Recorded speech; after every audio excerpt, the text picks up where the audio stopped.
J'ai découvert que le fiancé de ma sœur avait déjà commandé des meubles pour mon chalet avant même que j'accepte le mariage. Je n'aurais jamais pensé écrire ici, mais j'ai besoin d'un peu de recul sur une situation qui me ronge depuis des semaines. Je suis Lucas, 29 ans, et je possède un chalet dans les montagnes à environ 3 heures de l'endroit où vit la plupart de ma famille. Ce n'est rien de luxueux, juste un endroit avec 2 chambres sur 2 hectares avec une vue correcte sur la vallée, mais c'est à moi. Je l'ai acheté il y a 2 ans après avoir économisé pendant près d'une décennie, et c'est devenu mon sanctuaire contre le stress de mon travail d'ingénieur logiciel en ville. Ma sœur cadette, Sophia, 25 ans, s'est fiancée il y a 6 mois à son petit ami, Marc, 27 ans. Ils sont ensemble depuis 2 ans, et honnêtement, j'ai toujours pensé que Marc était un type bien, même s'il est un peu passif. Quand ils ont annoncé leur fiançailles lors d'un dîner de famille, tout le monde était ravi. Mes parents ont immédiatement commencé à parler des lieux et de l'organisation, et c'est là que les choses ont commencé à se compliquer. Sophia a mentionné qu'elle avait toujours rêvé d'un mariage à la montagne. Les yeux de ma mère se sont illuminés et elle a immédiatement suggéré mon chalet. Ce serait parfait, s'est-elle exclamée. Une propriété familiale, de belles vues et tellement intime. Avant même que je puisse comprendre ce qui se passait, Sophia criait de joie, parlant déjà de guirlandes lumineuses et de composition de fleurs sauvages. Je tiens à être clair, j'aime ma sœur. En grandissant, nous étions compétitifs mais proches. Elle était l'enfant chéri, major de promo, bourse complète pour l'université, fiancé à un avocat, tandis que j'étais le calme qui a mis 5 ans pour terminer ses études d'informatique. Mais j'ai travaillé dur, j'ai vécu frugalement, et ce chalet représente tout ce que j'ai accompli par moi-même. Quand j'ai accepté avec hésitation de les laisser utiliser le chalet pour le mariage, Sophia m'a serré si fort que je ne pouvais plus respirer. « Tu es le meilleur frère du monde », a-t-elle dit. Mais ensuite, elle a commencé à parler de rénovation. Elle voulait repeindre l'extérieur, améliorer la terrasse, installer une piste de danse permanente et créer une suite nuptiale dans la chambre principale. Quand j'ai suggéré que cela semblait être des changements majeurs pour un événement d'une journée, elle a ri et a dit « Eh bien, cela augmentera la valeur de ta propriété. » Marc m'a pris à part plus tard et a mentionné qu'il couvrirait les coûts de toutes les améliorations. Cela semblait raisonnable, mais quelque chose ne collait pas.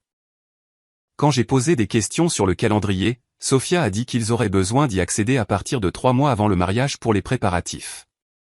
3 mois semblaient excessifs, mais mes parents me traitaient déjà de généreux et de merveilleux, et je ne voulais pas paraître égoïste. La semaine dernière, ma cousine Emma, 31 ans, qui travaille comme agent immobilier, est venue me rendre visite. Elle voulait voir le chalet car elle en avait beaucoup entendu parler. Pendant que nous prenions un café sur la terrasse, j'ai mentionné les plans de mariage. L'expression d'Emma a changé immédiatement. 3 mois d'accès, des rénovations majeures.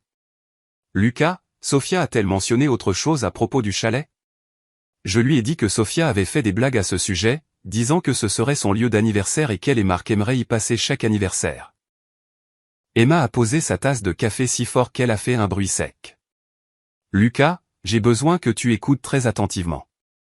Est-ce qu'elle ou Marc t'ont demandé de signer quoi que ce soit? Des accords concernant le mariage ou les rénovations? Mon estomac s'est noué. J'ai admis que Marc m'avait envoyé un accord simple sur les rénovations que son ami avocat avait rédigé juste pour protéger tout le monde. Je ne l'avais pas encore signé, mais j'avais l'intention de le faire. Emma a demandé à le voir immédiatement. Mise à jour 1. Les documents ne manquent pas. Emma a passé 2 heures à lire l'accord que Marc avait envoyé. Son visage est devenu de plus en plus sérieux au fur et à mesure de sa lecture. Finalement, elle a levé les yeux vers moi avec une expression que je n'avais jamais vue auparavant, à moitié de la colère, à moitié de l'incrédulité. Lucas, ce n'est pas un accord de rénovation. C'est pratiquement un transfert de droit de propriété. Si tu signais ça, ils auraient le droit légal d'occuper le chalet pendant 3 mois, d'y apporter toutes les modifications qu'ils jugent nécessaires, et, voici le clou du spectacle, de maintenir des droits d'accès continus à des fins commémoratives. C'est un langage juridique qui pourrait être interprété comme des droits de résidence partielle permanents. J'avais l'impression d'avoir reçu un coup de poing dans le ventre. Emma a continué, il y a plus. La façon dont c'est écrit, s'ils établissent une résidence pendant ces 3 mois et apportent des améliorations substantielles, ils pourraient potentiellement revendiquer la possession acquisitive par la suite, surtout s'ils peuvent prouver qu'ils ont entretenu et amélioré la propriété. Je n'arrivais pas à croire ce que j'entendais. Il devait y avoir un malentendu. Sofia était ma sœur. Elle n'essaierait pas de me voler mon chalet, n'est-ce pas? Emma a suggéré que nous fassions des recherches discrètes. Elle avait des contacts au bureau des enregistrements du comté et pouvait vérifier s'il y avait eu des demandes inhabituelles concernant ma propriété. Elle a également recommandé que j'installe immédiatement des caméras de sécurité et que je change mes serrures par mesure de précaution. 2 jours plus tard, Emma m'a appelé avec des informations qui m'ont glacé le sang. Quelqu'un avait en effet fait des demandes concernant ma propriété, en particulier sur les privilèges, l'historique de la propriété et ce qu'on appelle les procédures d'établissement de la location. Les demandes avaient été faites par un cabinet d'avocats, Mox Law Firm. Mais ce n'était pas le pire. Emma avait fait des recherches sur les médias sociaux et avait trouvé le tableau Pinterest privé de Sofia intitulé Notre maison de montagne. Il était rempli de plans de rénovation, d'agencement de meubles et d'idées de décoration saisonnière pour mon chalet. Les descriptions parlaient de notre maison d'anniversaire pour toujours et de l'endroit où nos enfants passeront leurs étés. Une légende disait: j'ai hâte de transformer la garçonnière de Lucas en notre refuge familial. J'ai confronté Sofia le lendemain. Je suis resté calme, je lui ai juste posé directement des questions sur ses plans à long terme pour le chalet. Au début, elle a joué l'innocente, disant qu'elle voulait juste le mariage parfait. Mais quand j'ai mentionné le tableau Pinterest, son comportement a complètement changé. Tu as fouillé dans mes tableaux privés, a-t-elle accusé. Sofia, c'est ma propriété. J'ai le droit de savoir si tu prévois d'emménager. Elle a levé les yeux au ciel. Mon Dieu, Lucas, ne sois pas si dramatique. Ce n'est pas comme si tu l'utilisais beaucoup de toute façon. Tu y es quoi? Un week-end par mois. Marc et moi l'apprécierions en fait. Nous en prendrions soin, nous l'améliorerions. Maman est d'accord pour dire qu'il est logique qu'une propriété familiale revienne à quelqu'un qui fonde réellement une famille. L'expression propriété familiale m'a frappé comme une gifle. Ce n'est pas une propriété familiale, Sofia. C'est ma propriété. Je l'ai achetée avec mon argent. De l'argent que tu as économisé en vivant à la maison jusqu'à 25 ans, a-t-elle rétorqué, alors que j'ai dû contracter des prêts étudiants parce que je suis allé à l'université. Mais bien sûr, garde ton précieux chalet pour toi tout seul pendant que Marc et moi commençons notre mariage dans un appartement exigu. La conversation a dégénéré à partir de là. Elle m'a accusé d'être égoïste, de ne pas soutenir son bonheur, de toujours devoir la surpasser. Cette dernière accusation m'a stupéfié. Je n'ai jamais essayé de rivaliser avec elle. Au contraire, j'ai toujours eu l'impression d'être à la traîne derrière ma petite sœur qui a réussi. Emma m'a aidé à trouver un avocat spécialisé dans l'immobilier le lendemain. Il a examiné l'accord et a confirmé tout ce qu'Emma avait soupçonné. Il m'a également aidé à rédiger un contrat de location approprié pour le mariage, un jour seulement avec des conditions spécifiques concernant les modifications et la responsabilité, pas de nuitée avant ou après, pas de rénovation sans autorisation écrite, et absolument aucun droit d'accès continu.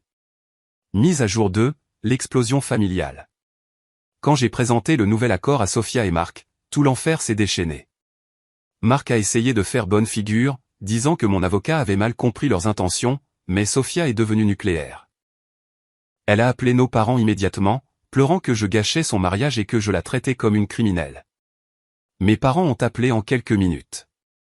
Ma mère était déçue que je complique les choses, tandis que mon père a dit que je devrais être honoré que Sofia veuille autant utiliser le chalet. La famille est de la famille, a-t-il dit. Tu ne veux pas que ta sœur soit heureuse. J'ai essayé d'expliquer l'accord original, mais ils l'ont rejeté comme un malentendu. Marc est avocat, a dit ma mère. Je suis sûr qu'il voulait juste que tout soit correctement documenté. Tu es paranoïaque. Emma, que Dieu la bénisse, est intervenue à ce moment-là. Elle a appelé mes parents et leur a expliqué exactement ce que l'accord aurait signifié en termes juridiques. Elle a également partagé ce qu'elle avait découvert concernant les demandes de renseignements sur la propriété. Mes parents ont été choqués, mais ont quand même essayé de minimiser les faits. Peut-être que Marc était juste méticuleux, a suggéré mon père faiblement. La conversation de groupe familial a explosé. Les proches ont choisi leur camp. Certains pensaient que j'étais égoïste avec mon chalet de célibataire, tandis que d'autres disaient que Sofia se sentait tout permis. Ma tante, la mère d'Emma, a souligné que ce n'était pas la première fois que Sofia essayait de revendiquer des choses qui ne lui appartenaient pas. Apparemment, il y avait eu un incident à l'université où elle avait essayé de s'emparer de la voiture de sa colocataire en établissant progressivement des habitudes d'utilisation, puis en revendiquant une propriété partagée. Sofia a publié un long message Facebook sur les membres de la famille qui ne la soutenaient pas et sur le fait que certaines personnes ne pouvaient pas supporter de voir les autres heureux. Elle ne m'a pas nommé directement, mais tout le monde le savait. Marc a publié un message sur les proches jaloux qui essayaient de saboter leur jour spécial. J'étais prêt à céder. Le drame familial était accablant, et j'ai commencé à me demander si j'étais égoïste. Peut-être devrais-je simplement les laisser avoir le chalet. Emma m'a dissuadé. Lucas, a-t-elle dit, il ne s'agit pas d'un mariage. Il s'agit de respect et de limites. Si tu cèdes maintenant, où cela va-t-il s'arrêter? Elle avait raison. Je suis resté ferme. Je leur ai offert le contrat de location d'une journée ou rien. Sofia a répondu en me désinvitant du mariage et en annonçant qu'ils avaient trouvé un meilleur endroit, un complexe hôtelier coûteux que mes parents devraient maintenant aider à payer. Mise à jour 3, la vérité éclate. 3 mois se sont écoulés. Le mariage a eu lieu sans moi. J'ai vu les photos sur les médias sociaux. C'était beau mais cher. Mes parents étaient froids envers moi, et plusieurs membres de la famille ont cessé de me parler complètement. J'ai passé la plupart des week-ends dans mon chalet à essayer de me convaincre que j'avais fait ce qu'il fallait. Puis Emma a appelé avec des nouvelles choquantes. Elle était à un événement de réseautage professionnel et a croisé un des collègues de Marc. Après quelques verres, le collègue a mentionné que Marc se vantait de son plan génial pour acquérir une propriété de montagne grâce à un positionnement familial stratégique. Il avait apparemment dit aux gens que son beau-frère naïf allait essentiellement lui remettre une propriété de valeur pour le prix de quelques rénovations. Emma a enregistré la conversation. C'est un état de consentement d'une seule partie. Le collègue a poursuivi en disant que Marc avait déjà fait ça, emménager avec la famille d'une petite amie, établir une résidence, puis revendiquer des droits de locataire quand ils se séparaient. Il avait apparemment conseillé Sofia sur la façon de m'approcher, comment faire en sorte que ça ressemble à une simple demande de lieu de mariage tout en jetant les bases d'une revendication plus importante. Je me suis senti mal. Ma propre sœur avait prévu de m'escroquer mon chalet. Mais Emma n'avait pas fini. Elle avait également découvert que Marc et Sofia avaient déjà versé un acompte sur des meubles pour le chalet, avaient programmé des entrepreneurs pour des rénovations, et avaient même envisagé de changer l'adresse postale de certaines de leurs factures à l'adresse de mon chalet, tout cela avant que j'aie accepté quoi que ce soit. J'ai tout transmis à mes parents. Ma mère m'a appelé en pleurant, s'excusant de ne pas m'avoir cru. Mon père était furieux, pas contre moi, mais contre Sofia et Marc. Ils ont confronté Sofia, qui a d'abord tout nié. Mais quand on lui a présenté les preuves, elle s'est effondrée. L'histoire qu'elle a racontée était à la fois pathétique et exaspérante. Marc l'avait convaincu que je ne méritais pas le chalet, que je n'avais pu l'acheter que parce que j'avais profité de nos parents pendant des années. Il avait dit que comme c'était elle qui fondait une famille, elle avait plus de droits sur une propriété familiale. Il lui avait fait croire que prendre le chalet était en quelque sorte juste, une façon de rétablir l'équilibre. Mais ensuite, Sofia a admis quelque chose qui a choqué tout le monde. Elle m'en voulait depuis des années. Non pas parce que j'avais plus de succès, mais parce que j'avais renoncé à la compétition familiale. Alors qu'elle se tuait à être parfaite, note parfaite, petit ami parfait, vie parfaite, j'avais tranquillement suivi mon propre chemin et trouvé le bonheur. Le chalet représentait tout ce qu'elle pensait qu'elle aurait dû accomplir jusqu'à présent. Tu étais censé être l'échec, a-t-elle dit en larmes lorsque nous avons finalement parlé. Tu as à peine obtenu ton diplôme. Tu as vécu à la maison. Tu n'avais aucune ambition. Mais tu es heureux. Tu as ton chalet, ton travail. Tu aimes vraiment ta liberté. J'ai des prêts étudiants, un mari qui me voit comme une opportunité d'investissement, et des parents qui ne m'aiment que quand je réalise quelque chose. Mise à jour 4. Le dénouement. La révélation de la vraie nature de marquer des ressentiments de Sofia a déclenché une avalanche de conséquences. Dans la semaine qui a suivi la confrontation de nos parents, les fissures dans la relation de Sofia et Marc sont devenues des gouffres. Marc, réalisant que son stratagème avait été exposé, a tenté de limiter les dégâts en imputant tout à la mauvaise communication de Sofia et aux problèmes de jalousie familiale. Il a en fait eu l'audace de m'appeler et de suggérer que nous pourrions arranger quelque chose si j'étais prêt à être raisonnable. Sofia, quant à elle, était en spirale descendante. Elle m'a appelé à 2 heures du matin une nuit, ivre et en pleurs. Il n'aime même pas les montagnes, a-t-elle sangloté. Il a juste vu des signes de dollars. Il a calculé la valeur de ta propriété et a parlé de la façon dont nous pourrions la louer sur Airbnb quand nous n'y serions pas. Il n'a jamais été question de notre lieu d'anniversaire. Il a toujours été question d'argent. Elle a révélé des détails encore plus troublants. Marc l'a poussé à interroger nos parents sur leur testament, lui suggérant de s'assurer qu'elle obtenait sa juste part. Il avait fait des tableurs d'actifs familiaux et avait des plans pour exploiter les relations à des fins financières. La cabane n'était que la première étape d'un plan plus vaste visant à accumuler les biens de la famille. Mes parents étaient dévastés. Ils avaient payé la majeure partie du mariage, croyant soutenir le bonheur de leur fille. Ils se rendaient compte maintenant qu'ils avaient financé le spectacle d'un escroc. Mon père l'a particulièrement mal pris. Il s'était toujours enorgueilli d'avoir un bon jugement et se sentait humilié d'avoir été dupé. Emma, toujours l'enquêtrice, a découvert que Marc avait d'importantes dettes qu'il n'avait pas divulguées à Sophia. Des prêts étudiants en droit, des dettes de cartes de crédit et une entreprise commerciale ratée l'avaient laissé désespéré. Le stratagème de la cabane n'était pas seulement de la cupidité. C'était du désespoir déguisé en sentiment de droit. Sophia est retournée vivre chez nos parents. Elle a dit qu'elle avait besoin de temps pour réfléchir, mais je soupçonne qu'elle savait déjà que le mariage était terminé. Marc a essayé de sauver la situation en suggérant une thérapie de couple, mais Sophia avait finalement percé à jour sa manipulation. Il n'arrêtait pas de dire que tu étais l'égoïste, m'a-t-elle dit. Mais tu n'as jamais rien demandé à personne. Tu as juste travaillé et économisé et construit ta propre vie. C'est lui qui se sent en droit de profiter des réalisations de tout le monde. Mise à jour 5. 6 mois plus tard, la vraie conversation. 6 mois se sont écoulés depuis le mariage qui a failli ne pas avoir lieu, et le paysage de notre famille a complètement changé. Sophia et Marc sont en instance de divorce. C'est compliqué.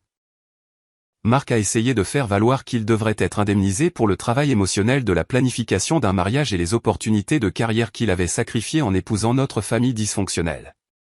Ces tentatives de revendiquer des actifs d'un mariage qui a duré moins de 6 mois seraient risibles si elles n'étaient pas si pathétiques. Mais la véritable transformation s'est produite dans ma relation avec Sophia. Après avoir quitté Marc, elle a commencé une thérapie individuelle, pas une thérapie de couple.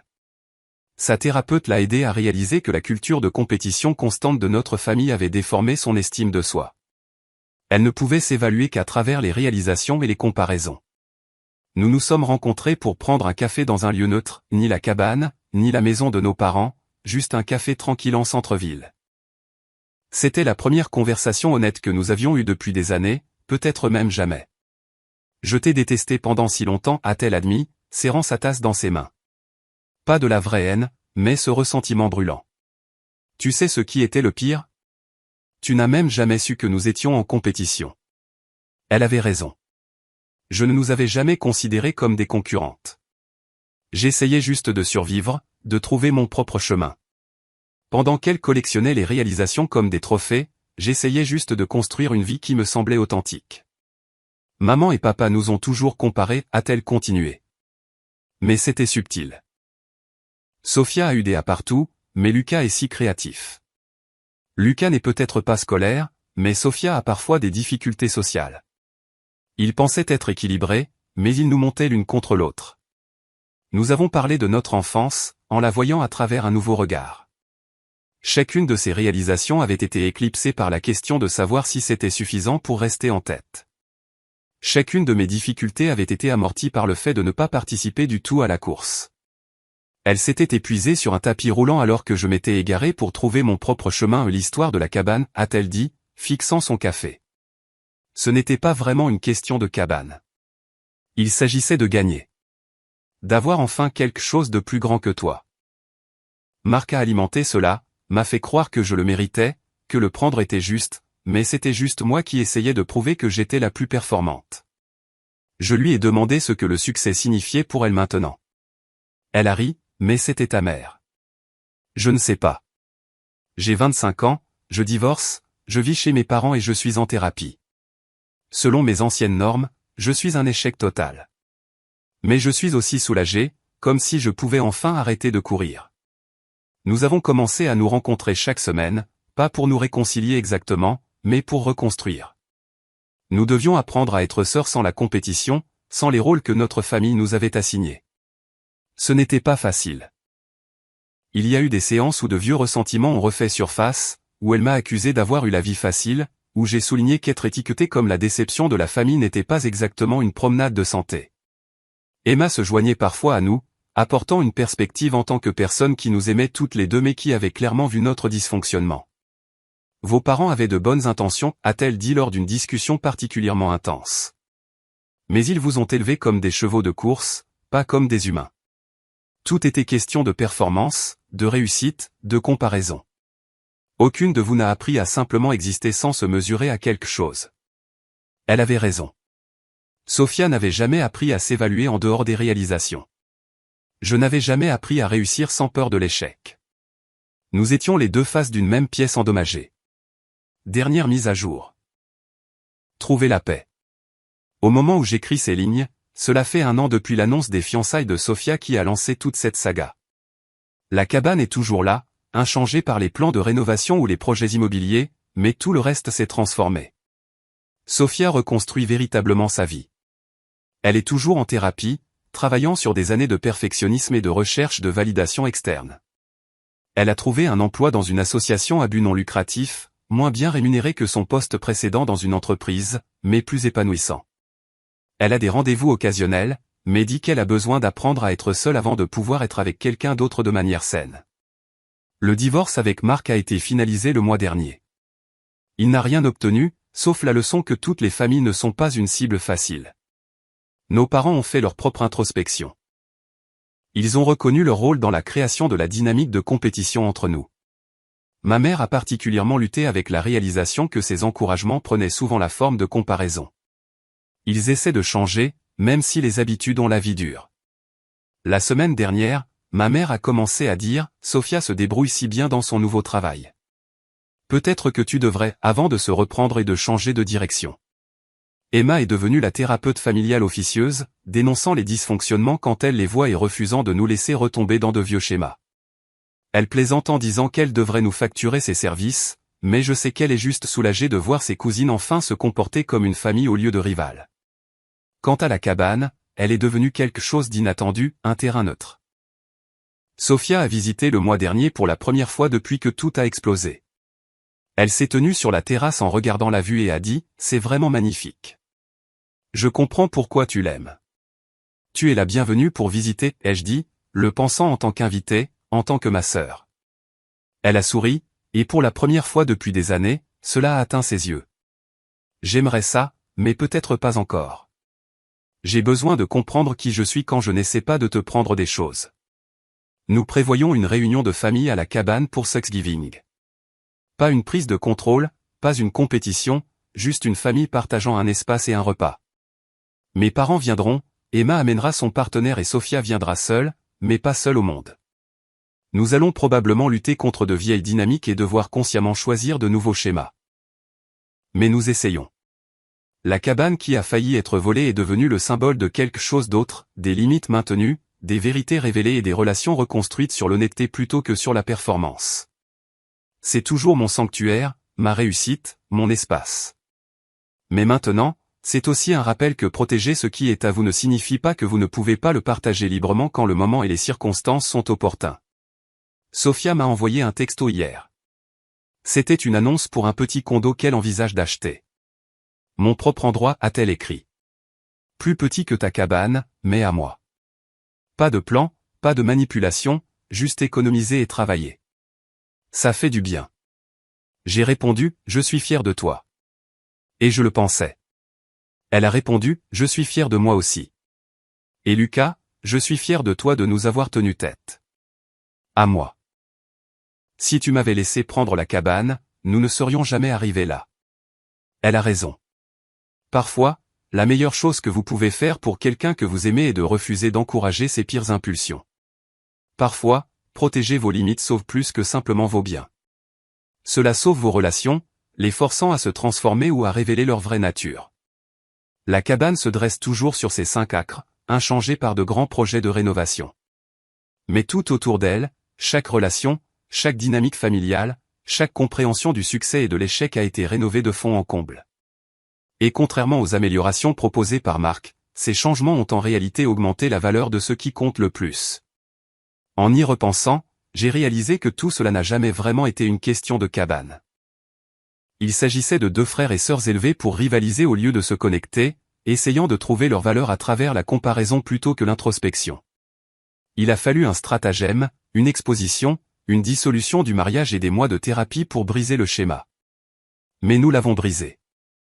À tous ceux qui sont confrontés à des dynamiques familiales similaires, sachez ceci, maintenir vos limites n'est pas égoïste. C'est nécessaire. Parfois, la chose la plus aimante que vous puissiez faire est de dire non. Et parfois, une crise qui semble vouloir tout déchirer est en réalité le catalyseur pour reconstruire quelque chose de plus sain. La cabane reste mon sanctuaire. Mais maintenant, au lieu d'être un symbole de ce que j'ai accompli malgré ma famille, elle est devenue un symbole de ce que nous avons accompli en tant que famille, la capacité de changer, de grandir et de nous aimer en tant qu'individus plutôt qu'en tant que concurrents dans une course que personne d'entre nous n'avait besoin de courir. Sophia et moi ne sommes pas des sœurs parfaites maintenant. Nous avons encore des moments de tension, de vieux ressentiments qui font surface et des schémas auxquels nous devons consciemment résister.